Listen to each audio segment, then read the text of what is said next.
오늘 하나님께서 우리에게 주신 말씀은 누가복음 13장 1절에서 5절 말씀입니다. 누가복음 13장 1절에서 5절 말씀입니다. 우리 한 절씩 교독하시겠습니다.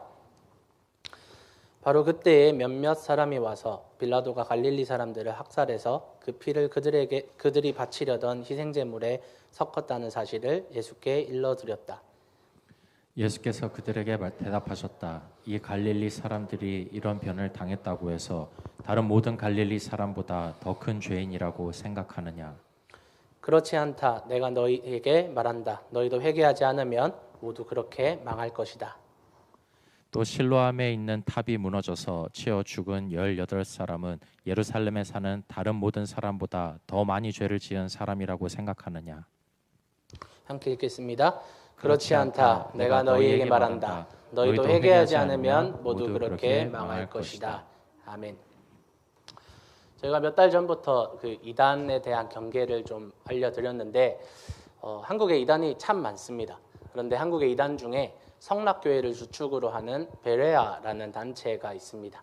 이 단체의 수장은 김기동이라는 사람인데 이들이 주장하는 베레아 사상이 큰 문제가 되는데 이 베레아 사상의 중요한 축을 이루는 것이 바로 귀신론입니다. 이 사상을 쉽게 풀어드리면 그들은 인생에 생기는 모든 문제가 귀신 때문이라고 가르칩니다. 이들은 불신자의 영혼을 예수님을 믿지 않고 죽은 사람의 영혼을 귀신으로 봅니다. 그래서 이 귀신이 우리에게 붙어서 안 좋은 병들이나 사고들을 일으킨다고 가르칩니다. 만약에 이렇게 우리가 우리의 인생과 우리의 신앙에서 귀신에 대해서 이렇게 생각을 한다면 우리의 신앙과 우리의 삶에 엄청난 문제가 생겨버립니다. 만약에 가벼운 감기에 걸리더라도 귀신이 쓰인 것이고 배탈이 나고 혹은 자동차 사고라든지 우리가 만나는 갖가지 어려운 수많은 사건, 사고와 질병들을 귀신이 씌었기 때문이라고 정의한다면 아주 큰 문제가 생깁니다. 이런 주장을 들으면요, 우리들은 코웃음을 치고 그런 게 어딨냐고 생각하실 분들이 대부분일 줄 저는 믿습니다. 그렇죠, 여러분? 네. 그런데 한편으로는 우리 진영에서도 이런 귀신론과 비슷한 문제가 하나 있습니다. 그것은 뭐냐면 우리 인생에 생기는 모든 문제들, 고난을 무조건적으로 하나님의 징계나 벌로 생각하는 경향이 상당히 많다라는 겁니다. 여러 가지 사건, 사고가 한 번에 겹쳐서 때로 일어났을 때 우리는 그 사람을 위로한답시고 그 사람에게 찾아가서 이렇게 이야기합니다. 하나님이 너에게 하실 말씀이 있는 것 같아. 하나님이 너가 회개하기를 원하시는 것 같아. 이런 말을 사랑한다라는 그 가면을 쓰고 이런 말들을 합니다. 이런 말들 여러분 들었을 때 어떻습니까? 여러분 한 번쯤 들어본 경험이 있지 않으신가요? 혹은 한 번쯤 어떤 사람에게 이런 말을 해본 경험이 있지는 않으신가요? 오늘 여러분과 함께 나누고 싶은 벼랑 끝 인생은 바로 예기치 못한 사고를 당한 사람들입니다. 이들은 어떤 인생을 살았을까? 오늘 어떤 사건을 통해서 하나님께서 말씀하시는가 우리가 살펴보면서 하나님이 이들이 당한 사고와 이들의 인생을 통해서 우리에게 무엇을 말씀하기를 원하시는지 말씀을 듣고 깨닫는 여러분 되시기를 축복합니다. 첫째로 많은 사람들이 자신의 의지와는 상관없이 벼랑 끝으로 내몰리고 있습니다. 오늘 두 가지 사건이 본문에서 언급이 되고 있습니다. 오늘 말씀 1절과 4절을 보시면요. 바로 그때 몇몇 사람이 와서 빌라도가 갈릴리 사람들을 학살해서 그 피를 그들이 바치려던 희생제물에 섞었다는 사실을 예수께 일러드렸다. 빌라도가 갈릴리 사람들을 학살해서 희생제물에 그 피를 섞었다라는 사건이 나옵니다. 또 4절에 실로암에 있는 탑이 무너져서 치여 죽은 18사람은 예루살렘에 사는 다른 모든 사람보다 더 많이 죄를 지은 사람이라고 생각하느냐. 실로암에 탑이 있는데 그 탑이 무너져서 18명이나 사람이 죽은 사건이 기록되어 있습니다. 빌라도가 갈릴리 사람들을 학살한 사건과 실로암 탑이 무너져서 사람들이 죽은 이 사건이 나옵니다. 사실 이 사건은 정확한 성경적인 백그라운드는 전해지지 않지만 유대 전승으로 전해지는 역사에 의하면 예수님 시대의 로마에서 파견된 총독은 빌라도라는 사람입니다. 이 빌라도는 자신이 다스리는 행정구역에서 수도였던 예루살렘에 보다 좀 풍부한 물을 공급하기 위해서 수로 건설을 시작하였습니다. 이 공사에는 꽤 많은 돈이 들어갔기 때문에 빌라도는 이 유대인들이 성전에 바친 헌금을 끌어다가 이 공사에 필요한 대금으로 사용하고자 제안합니다. 왜냐하면 성전에서 바쳐지는 엄청난 수의 짐승 제사로 인해서 피가 엄청나게 나오니까 그것을 처리하기 위해서 예루살렘 전체의 물 소비 중에서 성전에서 소비하는 물 소비가 가장 컸기 때문에 사실 빌라도의 입장에서는 조금 맥센스한 그런 주장이었습니다. 가장 물을 많이 사용하는 성전에서 돈을 척복해서 이 공사를 진행하겠다라는 겁니다. 하지만 이 갈릴리 사람 중에 일부가 빌라도의 제안에 엄청난 화를 내고 격분합니다. 이 유대 역사에 따르면 갈릴리 사람들의 특성이 이제 로마 사람이 갈릴리 사람들을 보는 시선이 어떠냐면 쿠데타를 일으킬 만한 반동분자들로 보고 있습니다. 왜냐하면 그런 역사들이 갈릴리에서 폭동이 일어났던 역사들이 몇 번 있었기 때문입니다. 아니나 다를까 갈릴리 사람 중에 일부가 이 결정에 격분하여서 쿠데타를 또 일으켰고 빌라도는 군사들을 풀어서 그들을 학살하게 됩니다. 그리고 나머지 다른 사람들에게 경고하는 메시지를 주기 위해서 정치적으로 그들의 피를 성전 제물에 섞도록 명령하였습니다. 그렇게 공사가 진행이 됩니다. 그리고 일전에 쿠데타가 일어나는 것을 방지하고 또 공사 중인 수로를 이제 보호하기 위해서 실로암 근처에 이 군인들이 주둔하고 있는 탑을 건설합니다. 그런데 그 탑이 무너져서 18명이 죽게 되었습니다. 이렇게 이 두 사건이 연결되어 있는 사건입니다. 자, 이 두 사건 모두 재앙입니다.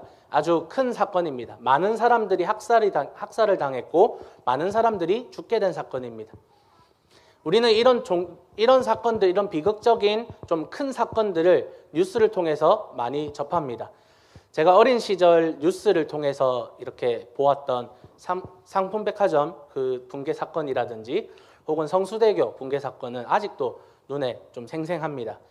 혹은 9.11 테러라든지 대구 지하철 참사, 세월호 참사 같은 이런 사건들이 모두 그럴 것입니다.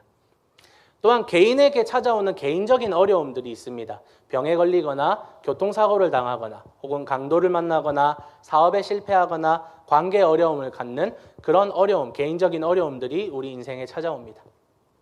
이런 비극적인 사건들은 국가적으로 혹은 민족적으로 개인적으로 경험할 수 있는 일입니다.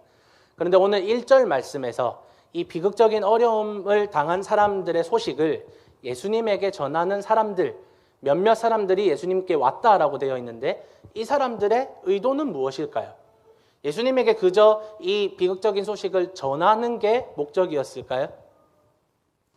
이렇게 한번 생각해 봤으면 좋겠습니다. 우리 멜번이 세계에서 가장 살기 좋은 도시 1위 타이틀을 가지고 있다가 이제 오명을 쓰게 됐죠. 가장 오래 락다운을 유지한 도시 1위가 되었습니다.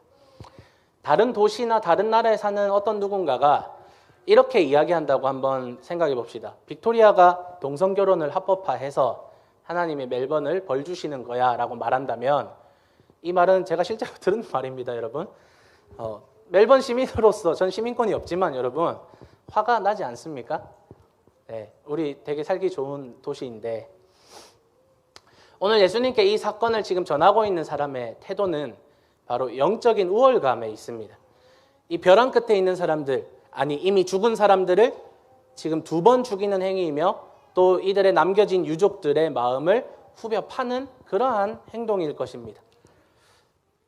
이런 사고를 당한 사람이 누구입니까? 바로 우리들입니다. 우리들이 이런 비극적인 사고를 당한 사람들, 바로 벼랑 끝에 서 있는 사람들이라는 겁니다. 그렇다면 이런 비극적인 어려움들, 영문 모를, 이유를 모르겠는 이런 어려움들은 우리 인생에서 왜 찾아오는 것일까요? 고난에는 무슨 목적이 있을까요, 여러분? 사실 이런 사고를 당한 사람들은요, 우리는 쉽게 발견할 수 있습니다. 우리가 그런 상황에 놓여 있을 때도 있어요.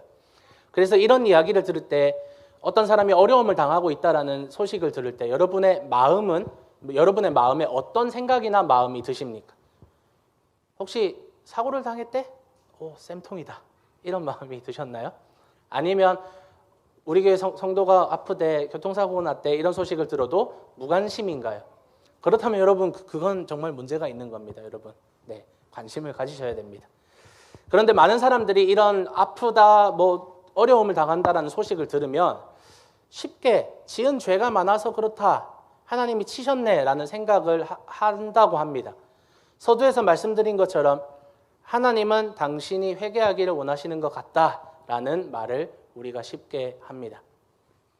오늘 1절에서 예수님께 이 소식을 전하고 있는 이 사람들은요, 유대인 그룹을 대표하고 있습니다. 유대인들은 아주 쉽게 이러한 생각을 하고 있었습니다. 그들의 그 사고방식은요, 사람이 어려움을 당하는 이유는 죄 때문이다라는 공식이 그 머릿속에 있었던 겁니다.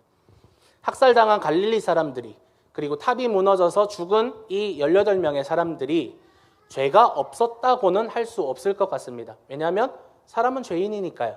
그들은 죄인이었을 겁니다.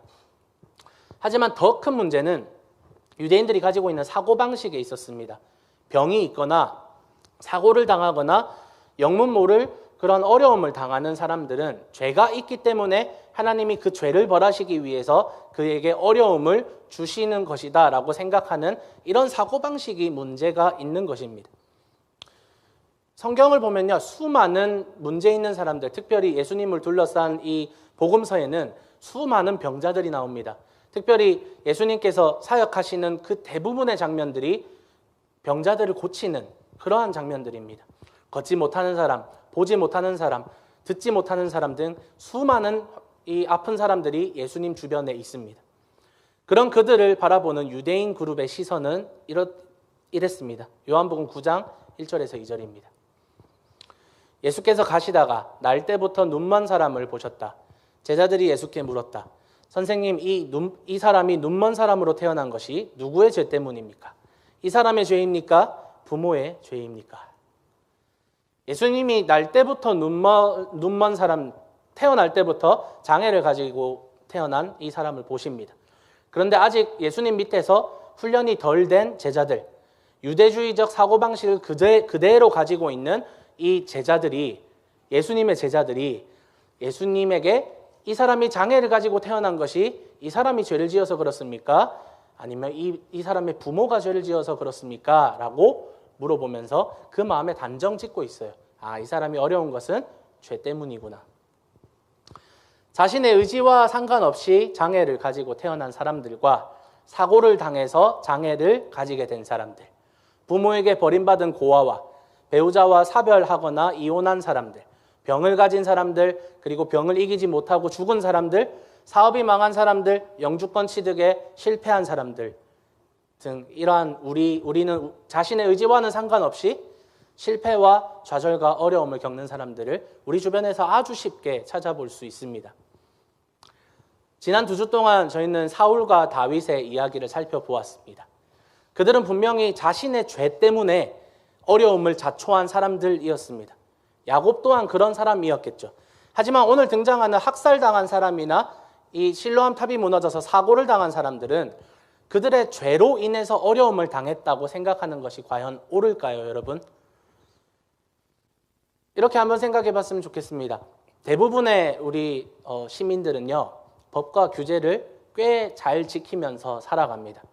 특히나 교회 공동체원들은 그런 면에서 세상 사람들보다는 더 엄격하게 살아야 하고 또 일부를 제외하고는 지금 충분히 그렇게 살아가고 있다고 생각합니다.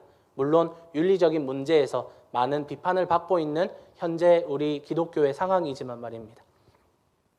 그런데 제가 KPCM에 부임하고 거의 3년 정도가 되었습니다. 여러분 시간 참 빠르죠? 네, 3년 정도 지나는 동안 우리 공동체에서 형사사건에 연루되신 분은 제가 없는 줄로 압니다.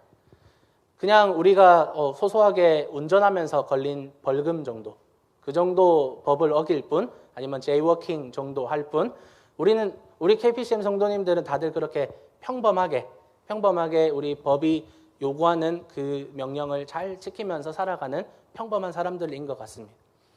그렇기에 만약 우리 가운데 혹은 우리 주변에 교회 밖에 살인을 저지르거나 혹은 강간을 하는 등의 엄청난 죄로 인해서 그가 감옥에 가는, 사회에서 정한 법을 어김으로써 감옥에 갇히는 일을 우리가 볼 때에는 저 사람이 자기가 지은 죄 때문에 저런 어려움을 당했다고 생각할 수는 있을 것 같습니다. 하지만 평범하게 살아가는 우리 주변에서, 이렇게 법을 잘 지키면서 평범하게 살아가는 우리 주변에서 어려움을 당하는 사람들은 어떠합니까? 그들의 죄가 드러났나요? 그들이 어려움을 당할 때? 그들이 심판받았다고 생각할 정도로 그들이 악행을 저질렀나요? 그렇지 않을 겁니다. 선한 사람도 살다가 강도를 만나고요. 평생을 남을 돕고 사는 사람들에게도 예기치 못한 병이 찾아오기도 합니다. 선하지도 착하지도 않지만 그냥 평범하게 살아가는 사람에게도 어려움의 순간은 찾아오는 것입니다. 그렇기에 벼랑 끝 인생들을 그런 우리가 비판과 정죄의 시선으로 보는 것은 왜 우리가 이렇게 비판과 정죄의 눈으로 바라볼까 생각했을 때, 사실 그렇게 비판하는 사람들은 자기 자신이 죄인이기 때문에, 자기 자신의 부끄러움과 자기 자신의 죄성을 알기 때문에 남들을 그런 눈으로 바라보는 것이 아닐까 생각합니다. 사람들은 자기에게 컴플렉스가 있을 때 그 컴플렉스를 감추기 위해서 오히려 그 방향으로 공격하는 경향이 있다고 합니다. 어떤 리서치에서 인터넷 댓글로 악플을 다는 사람들을 조사를 했어요. 이 악플러들을 어떤 방식으로 악플을 다는지를 조사를 했는데, 어떤 사람 A라는 사람이 학력에 자기가 컴플렉스가 있다면 그 사람은 그 뉴스 기사나 이런 연예인들에게 악플을 달 때 지능이나 지식이나 머리와 같은 키워드로 악플을 단다고 합니다. 외모에 컴플렉스가 있는 사람들은 외모에 관련된 키워드로 악플을 다는 경향이 있다고 합니다. 그래서 사람을 함부로 판단하고 정죄하는 이들 또한 마찬가지가 아닐까 생각합니다. 자신이 믿음으로 살지 못하고 있다고 생각하는 그 사실이, 자신이 선하게 살고 있지 않다라는 그 사실에서 오는 컴플렉스가 고난당하고 어려움 당하는 사람들을 비판하고 정죄하게 되는 것은 아닐까 조심스럽게 저는 추측해 봅니다. 그리고 이 컴플렉스를 어느 순간 영적인 우월감으로 덮어버립니다. 사고당하지 않은 자신이, 병에 걸리지 않은 자신이 마치 의로운 것처럼 여겨집니다. 그 사람보다 내가 이제는 더 의로운 것처럼, 그 사람보다 내가 더 죄가 없는 것처럼 스스로 여겨집니다. 하지만 예수님은 이렇게 말씀하셨습니다. 오늘 말씀 2절에서 5절까지 우리 한 목소리로 함께 읽어보도록 하겠습니다. 시작.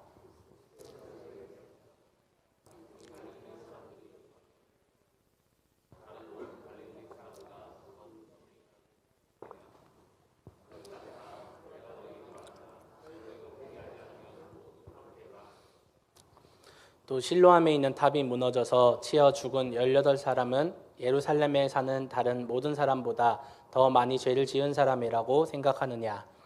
그렇지 않다. 내가 너희에게 말한다. 너희도 회개하지 않으면 모두 그렇게 망할 것이다. 아멘. 빌라도에게 학살당한 갈릴리 사람들과 탑이 무너져서 죽은 사람들이 단순히 우리보다, 너희보다 죄가 많아서 심판받은 사람들이 아니다라는 것입니다. 만약 그렇게 생각하고 있는 그들의 영적 우월감과 교만이 그들 가운데 있다면 너희도 회개하지 않으면 이렇게 망할 것이다 라고 경고합니다. 우리는 사람들의 형편을 너무 쉽게 판단합니다. 저 사람은 이래서 이렇고 또 저 사람은 저래서 저렇다는 등의 나름대로의 판단을 가지고 있습니다. 여러 번 이러한 말씀을 제가 설교 시간에 한 걸로 기억합니다만, 우리가 심판자가 되어서는 안 됩니다. 그 사람이 죄로 인해서 심판을 받은 것인지 혹은 의인으로서 고난을 받고 있는 것인지는 아무도 모르는 일입니다. 죄야 당연히 그 사람에게서 찾을 수 있겠죠. 죄가 없는 사람은 없기 때문입니다. 다 털어보면 먼지 하나 정도는 나오겠죠. 하지만 어떻게 그 죄 때문에 지금 이 사람이 이런 어려움을 당하고 있다라는 인간관계를 어떻게 설명하겠습니까? 아니, 차라리 만약 그렇게 찾을 수 있다면 좋겠습니다. 저는 차라리 제가 나쁜 마음을 먹거나 나쁜 일을 할 때 하나님께서 저를 때려주시는 게 차라리 마음이 편할 것 같습니다. 때때로 하나님이 그렇게 일하시기도 하시지만 항상 죄 하나에 벌 하나, 너가 죄를 지으면 오늘 아침에 죄를 지으면 저녁에 벌을 줄 거야. 아침에 의로운 일을 하면 저녁에 상을 줄 거야. 이런 식으로는 하나님이 일하시지 않으며 설사 그것이 벌이라고 할지라도 스스로 그것을 깨닫고 겸비하여서 회개하고 하나님께 돌이키는 것이지 타인이 그 사람에게 정죄하거나 손가락질해서는 안 된다라는 겁니다. 그렇다면 우리가 부유한 미국이나 호주에서 태어나지 않으시고 한국에서 태어난 우리는 누구의 죄 때문에 한국에서 태어났습니까? 북한에서 태어난 사람들은 누구의 죄 때문에 북한에서 태어났습니까? 가난한 부모님 밑에서 태어난 분들은 왜 누구의 죄 때문에 그 가난한 부모님 밑에서 태어나셨고 초등학교, 중학교, 고등학교를 수석으로 졸업하지 못하고 서울대에 입학하지 못한 우리 모두는 누구의 죄 때문에 그런 인생을 살아가셨습니까? 그 누구의 잘못도 아니라는 겁니다. 그렇다면 이 사람들에게 왜 이런 비극적인 일이 일어났습니까? 왜 우리에게는 때때로 이런 어려운 일들이 찾아오는 것입니까? 요한복음 9장 3절에 이렇게 예수님께서 말씀하십니다. 그 눈먼 사람들을 보면서 예수께서 대답하셨다. 이 사람이 죄를 지은 것도 아니요 그의 부모가 죄를 지은 것도 아니다. 하나님께서 하시는 일들을 그에게서 드러내시려는 것이다. 타인으로서 다른 사람이 당하는 사고나 질병과 갖가지 어려움들을 보면서 의미 부여를 하게 된다면 우리는 그 어려움을 통해서 하나님이 드러나시고자 하시는구나를 생각할 수 있습니다. 그 사람의 죄를 떠올리는 것이 아니라 하나님의 일하심을 떠올릴 수 있습니다. 이것을 두 가지 측면으로 생각해 볼 수 있어요. 먼저는 그의 어려움이 해결되었을 때, 그의 기도가 하나님께 응답되었을 때 하나님의 일하심이 드러나고 하나님께 영광 돌리게 됩니다. 지금 요한복음에서 살펴보고 있는 이 눈먼 사람은요, 예수님으로부터 나음을 입었습니다. 그래서 어떤 고백을 합니까? 요한복음 9장 32절, 33절에 보면 나면서부터 눈먼 사람의 눈을 누가 뜨게 하였다라는 말은 창세로부터 이제까지 들어본 적이 없습니다. 그가 하나님께로부터 오신 분이 아니라면 아무 일도 하지 못하셨을 것입니다. 이것을 그 눈먼 사람이 고백하는 장면입니다. 고침받았던 이 나면서부터 눈먼 사람이 예수님을 높입니다. 창세로부터 지금까지 태어나면서부터 장애를 가진 사람을 고친 역사는 내가 알기로는 없습니다. 그러니까 이 예수는 하나님으로부터 보내심을 받은 사람이 확실합니다. 라는 예수님을 높이는 고백을 합니다. 그리고 이후에 9장 후반부에 가서는 그가 눈이 보이는 상태에서 다시 예수님을 만납니다. 그리고 자신이 예수님을 믿습니다 라고 고백하며 예수님께 엎드려 예수님을 경배하는 장면이 나옵니다. 그가 고침받음으로 인해서 예수님이 높아지고 하나님이 영광 받으셨습니다. 예수께서 베푸신 이 기적을 통해서 하나님의 일하심이 드러나게 되는 것입니다. 그래서 심지어 이 장면을 지켜본 바리새인들조차 어떻게 이야기를 하냐면 요한복음 9장 24절에 바리새파 사람들은 눈멀었던 그 사람을 두 번째로 불러서 말하였다. 영광을 하나님께 돌려라. 우리가 알기로 그 사람은 죄인이다. 바리새인들은 차마 예수를 높일 수는 없어요. 그러니까 고침받은 사람에게 야, 예수는 죄인이니까 그 사람은 놔두고 영광을 하나님께만 돌려라 라고 말합니다. 예수님을 자신들의 정치적 입장에서 높일 수는 없지만 바리새인들조차 이 사건을 보면서 누구를 높이냐? 하나님을 높이자라고 이야기하는 것입니다. 고난을 통해서 하나님의 일하심과 하나님의 영광이 드러날 수밖에 없다라는 것입니다. 그러므로 고난의 끝에는 하나님이 드러나야 합니다. 예전에 한국에서는 참 간증 집회를 참 많이 했잖아요, 여러분. 그런 간증 집회의 마지막에는 예수님이 드러나고 하나님이 드러났으면 좋겠는데 때때로 어떤 사람들의 간증의 끝에는 내가 드러나더란 말입니다. 그게 참 안타까웠습니다. 그러라고 하나님이 응답하신 것이 아니고 그러라고 하나님이 일하신 것이 아닌데 말입니다. 그렇게 우리의 생각도 바뀌어야 합니다. 얼마나 그 사람이 헌신했으면 하나님이 기도를 들어주셨을까? 얼마나 이 사람이 열심히 기도했으면 하나님이 들어주셨을까? 얼마나 순종했는지에 그렇게 사람이 헌신하고 순종하고 사람의 행위에 우리가 집중한다면 그 사람에게 영광이 돌아갑니다. 하지만 우리가 하나님에게 포커스를 맞출 때, 하나님의 일하심에 우리가 중심을 둘 때 우리는 하나님께 영광 돌릴 수 있는 것입니다. 모든 사람의 영광은요, 사람에게 돌아가는 것이 아니라 하나님에게 돌아가야 하는 것이 마땅한 줄로 저는 믿습니다. 그리고 한편으로는 어려움의 상태에서 이 어려움이 해결되지 않은 상태, 이 어려움의 상태가 지속될 때 그리고 그 어려움이 해결되지 않고 실패로 끝이 났을 때 어떤 의미에서 하나님이 드러나는 것일까 생각했을 때 그것도 바로 하나님의 일하심이 드러납니다. 나면서부터 눈먼 자를 보면서 우리는 그의 죄인가 그의 부모의 죄인가를 논하기 전에 우리가 그 사람을 볼 때 저 사람은 육체의 눈이 멀었지만 나는 영적으로 보지 못하는구나를 깨닫게 됩니다. 학살당한 사람들의 사건과 실로암 탑이 무너져서 죽은 사람들의 사건을 목격했을 때 저들이 죄가 많아서 그렇다라는 그 시선보다 우리는 삶의 비참함과 인생의 허무함을 우리가 그 사건을 통해서 바라볼 수 있는 것입니다. 병이나 어려움을 믿음으로 싸우고 하나님을 의지하는 모습들을 우리가 바라볼 때 성도들이 기도하고 서로 합심하여 중보하며 기도하는 우리 공동체의 모습을 바라보면서 우리와 함께 하시며 지금 아파하고 사고 가운데 고난 가운데 있는 그 사람과 함께 하시는 하나님을 우리는 발견할 수 있는 것입니다. 그리고 마치 다니엘의 세 친구가 사자굴에 들어가는 그런 위협 속에서도 하나님께서 우리를 구원해 주실 것이다.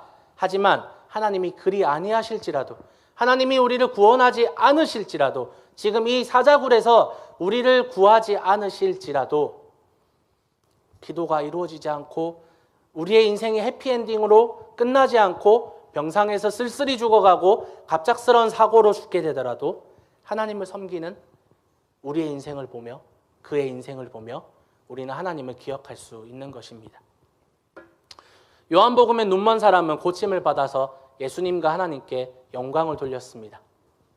우리가 잘 아는, 우리가 좋아하는 요셉의 인생 또한 노예로 팔려가는 순간부터 그의 인생은 이유 없는 어려움과 고난의 연속이었습니다. 과연 이 요셉이 이집트에서 총리가 된 것이 성공한 인생이라고 우리가 할 수 있을까요? 우리는 너무나도 쉽게 요셉이 총리가 된 게 참 성공한 인생이다라고 생각합니다. 그래서 아이들의 이름을 요셉이라고 많이 짓습니다. 근데 저는 그가 총리가 된 것이 성공한 인생이 아니라고 생각해요. 어떻게 사랑하는 부모와 생이별을 하고 형제에게 버림받은 그의 인생이 타국에서 그냥 높은 자리에 오른 것 하나만으로 성공한 인생이라고 한다면 우리가 그의 인생을 너무 세상적으로 바라보는 것은 아닐까요? 차라리 가나안 시골에서 부모와 함께 행복하게 사는 것이 오히려 그에게 행복한 인생이 아니었을까요? 하지만 하나님께서는 그의 인생을 강권적으로 인도하셔서 그에게 고난의 인생을 허락하셨습니다. 하지만 그가 원하는 인생은 아니었다고 할지라도 보디발의 집에서도 그리고 감옥에서도 그리고 바로 앞에서도 그는 고난과 어려움을 믿음으로 이겨내고 하나님이 함께 하신다라는 그 믿음을 가지고 계속해서 자신이 원하는 인생은 아니었고 해피한 인생은 아니었다고 할지라도 그 인생을 열심히 살아갑니다. 그러니 요셉이 마지막에 이렇게 고백하지 않습니까? 창세기 45장 5절에 그러나 이제는 걱정하지 마십시오. 자책하지도 마십시오.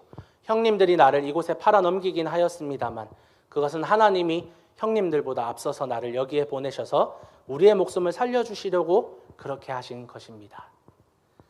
그러니 요셉의 고난에는 항상 하나님이 드러납니다. 요셉이 드러나는 게 아니라 하나님이 드러납니다. 우리의 고난에도 하나님이 드러나야 합니다. 바울 사도는 그래서 고난에 대해서 이렇게 증언합니다. 고린도후서 1장 8절에서 11절입니다. 형제자매 여러분, 우리가 아시아에서 당한 환난을 여러분이 알기를 바랍니다.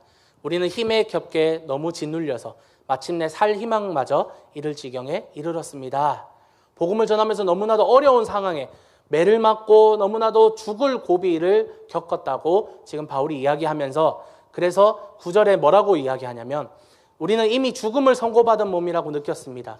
그렇게 된 것은 우리 자신을 의지하지 않고 죽은 사람을 살리시는 하나님을 의지하게 하기 위함이었습니다.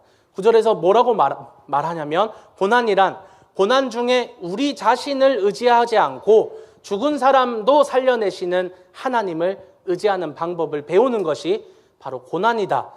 나를 의지하는 것이 아니라 나의 능력, 나의 힘, 나의 의를 의지하는 것이 아니라 죽은 사람도 살려내시는 위대하신 하나님을 의지하는 것이 바로 고난에서 배울 수 있는 것이다 이야기합니다. 10절에는 뭐라고 말하냐면 하나님께서는 이렇게 위험한 죽음의 고비에서 우리를 건져주셨고 지금도 건져주십니다. 또 앞으로도 건져주시리라는 희망을 우리는 하나님께 두었습니다. 10절에 하나님은 우리를 과거의 어려움에서도 그리고 지금 현재 당하는 지금 현재의 고난에서도 그리고 미래의 고난에서도 하나님은 우리를 건져주시는 분임을 믿는 것이 바로 고난이다라고 이야기하며 11절에 여러분도 기도로 우리에게 협력하여 주십시오. 많은 사람의 기도로 우리가 받게 된 은총을 두고 많은 사람이 우리 때문에 하나님께 감사를 드리게 될 것입니다. 11절에 우리가 이 사실을 두고 고난 중에 하나님이 구하실 이 사실을 두고 많은 사람이 하나님께 감사를 드리게 되는 것.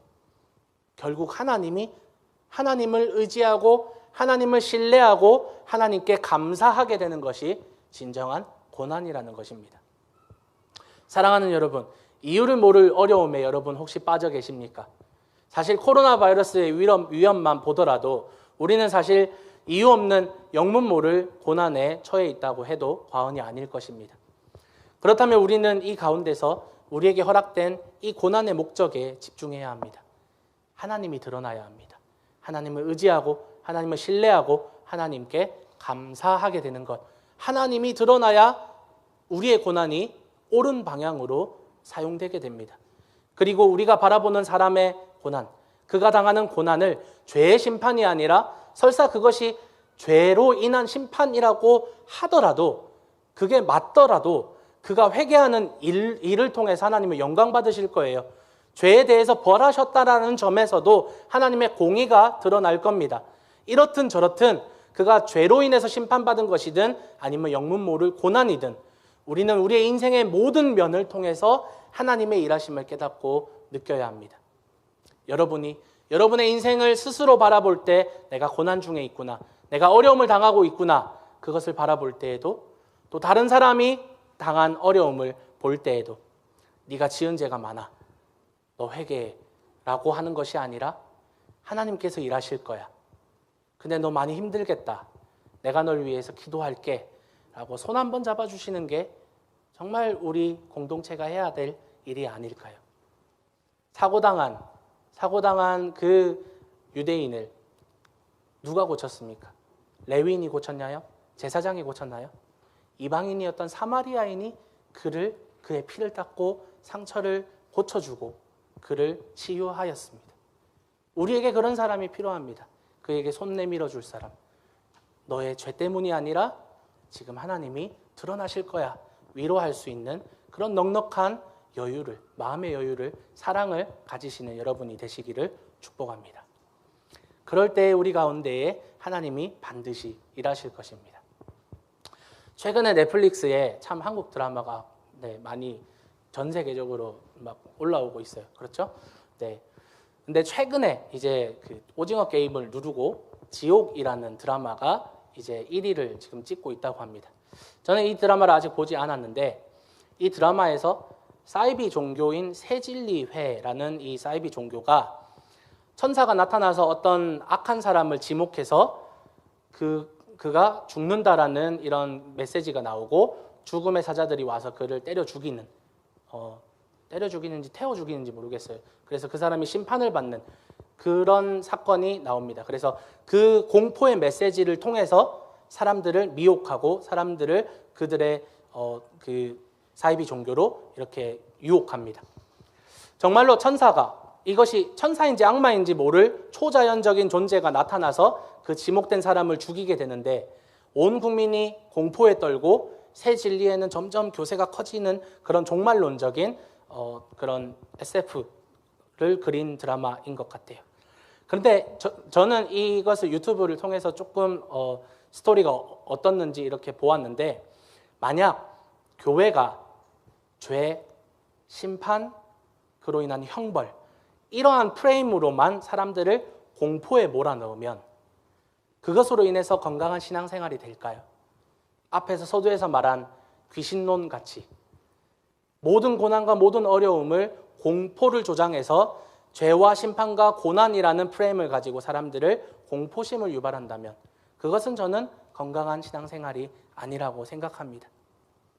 우리의 신앙생활이 이런 드라마의 새진리회의 그런 가르침이나 혹은 지금 성경에서 등장하는 유대인들이 지금 생각하고 있는 이 프레임대로 사고를 당한 사람이나 어려움 당한 사람은 죄를 지었기 때문에 하나님이 심판하신 것이라는 프레임을 여전히 우리가 가지고 그 프레임 안에 갇혀 있다면 저는 이것은 또 다른 율법주의의 슬픈 모습으로 교회 가운데의 병적인 모습으로 작용할 것이라고 생각합니다.